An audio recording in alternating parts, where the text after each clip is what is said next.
ఇప్పుడు మేము చిన్నపిల్లలు తినేసాక మా పెద్దవాళ్ళు తింటున్నారు. ఎట్లుంది వదినే? మమ్మీ ఏం చెప్పండి ఎట్లుంది? మా పిన్ని చెప్తారు ఫ్రెండ్స్ ఎట్లుందో. మా అత్త ఈరోజు తినదు ఫ్రెండ్స్. మా అత్త ఈరోజు నాన్ వెజ్ తినదు, దేవుని కోసం వెజిటేరియన్.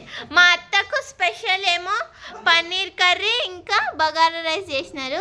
నీ డిష్ ఎట్లుంది అత్త?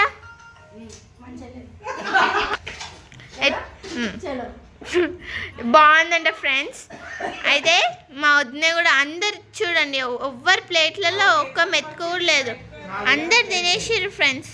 అంత బాగుందన్నమాట. మా అన్న లైక్ చేయకండి, అట్లా అంటే ఇంకా లైక్ చేయాలి friends. Like, share and subscribe.